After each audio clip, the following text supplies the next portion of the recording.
This week, I'm going back to current events. We're going to talk about Joe Rogan. We're going to talk about the viral game that's taken the internet by storm for multiple reasons. And we're going to try and figure out why the #1 app in the App Store right now is the #1 app in the App Store right now. It's actually easy. So stay tuned.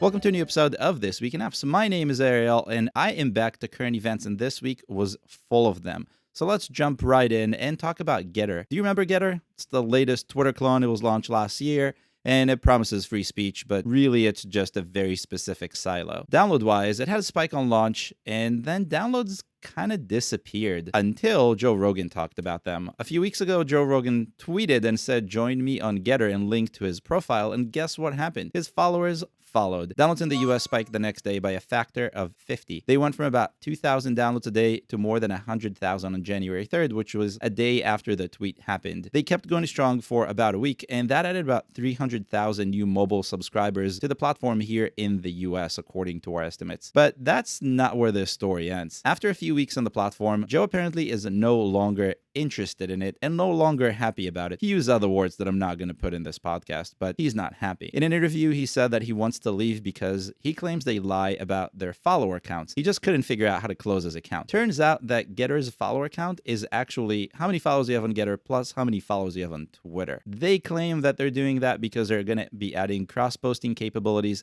something I doubt Twitter will allow. Next up, I want to talk about the latest internet sensation, Wordle. And if you haven't heard about Wordle, it's a simple word game that went very viral last month. But the thing is, it's not a mobile game, it's a web game. And I know, those still exist apparently. Because it's not a mobile game, once news started spreading, people were looking for it on the App Store. But they didn't really find Wordle the game because Wordle the game that they expected doesn't exist. Instead, they found a different game called Wordle. And I'm not talking about the clone that the internet was up in arms about over the last week. I'm talking about a game that's been around since 2016. It actually hasn't changed since 2016, and it looks exactly like 2016, although it is a fun game. Downloads, which were so slow before the web game got popular, they were so slow we couldn't even estimate them, but they have been slowly growing. And then on Friday of last week, they hit 10,000 downloads in a single day. Since December, when the name got very popular, Wordle, the other Wordle, was downloaded 62,000 times in the App Store, according to our estimates. Something similar happened to the project management app Clubhouse when the audio-first social network started getting traction,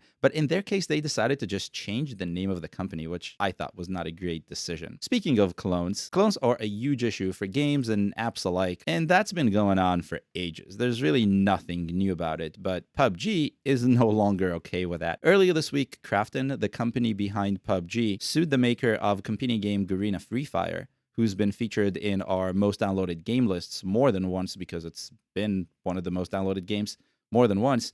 And they also sued Apple and Google with them. They sued them for copyright infringement and for cloning, and they sued Apple and Google for enabling that sort of thing, which is an interesting new development. Why is PUBG going through all that trouble? The easy answer is Free Fire is just making money. According to App Intelligence, in the last year, PUBG's revenue declined by 8%, while Garena's grew by a whopping 63%.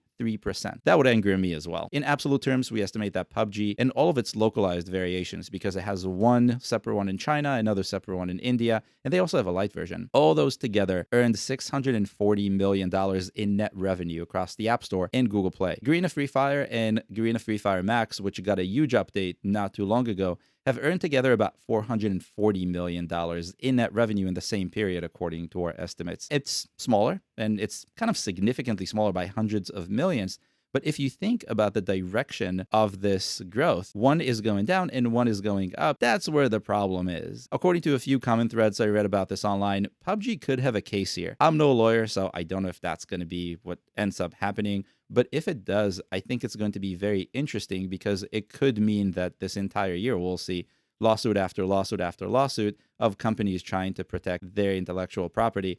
And that could lead to a new trend. Next up, one of my favorite streamers that I did not bring up last week. HBO Max had a great opening week this year. The numbers I'm going to be sharing with you in just a second are just a little bit different They're too big, too big. Downloads of HBO Max across the App Store and Google Play climbed to 390,000 this Tuesday, according to our estimate. For context, that's about twice as many as the app sees on a normal day, and it's the highest it's been since the app was relaunched. While revenue has been growing in a very healthy way for the streamer, downloads seem to be getting much harder to come by, and that's why this is such a big change. It kind of makes sense. I mean, there's so much content happening these days. It's just hard to get downloads away from TikTok, really, when you think about it. I talked about that last week, about how we're all overwhelmed with new content. But once the users do download the HBO Max app, it's really up to HBO Max to use its own content to convert those users into revenue.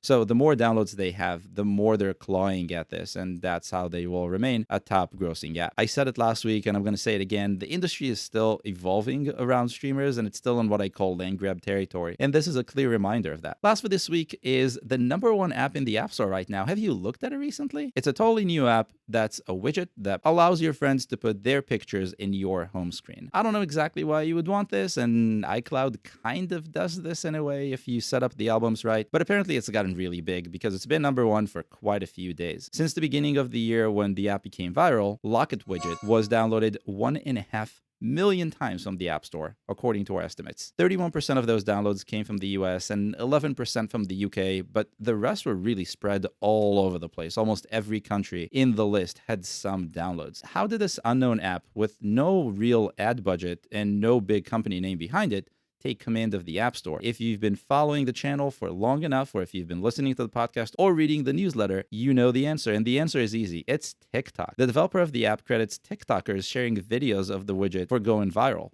And I completely believe that. It's not the first time that's happened, and I guarantee you it won't be the last. TikTok has so much momentum, and it's an ideal vehicle for promoting apps. If you know how to harness that momentum, you can get really endless downloads for your apps. And if you're in the camp of, I don't really get TikTok, it's weird, it's for all the young kids, I think you should really abandon that camp right now. Just stop, go figure it out. I'm in the process of figuring it out, and if you follow us on TikTok, you've seen some of these videos. It's totally different, and it may require you to think very differently about your content or how you promote, but at the same time, that's what growth is all about. You have to get clever. So go get clever, use TikTok to promote your app, and I'll see you next week. If you enjoyed any of the insights in this episode, please leave me a like and consider subscribing to the channel. And as always, if you have any questions, drop them in the comments and I will answer them for you. I will say goodbye, and I will see you next week.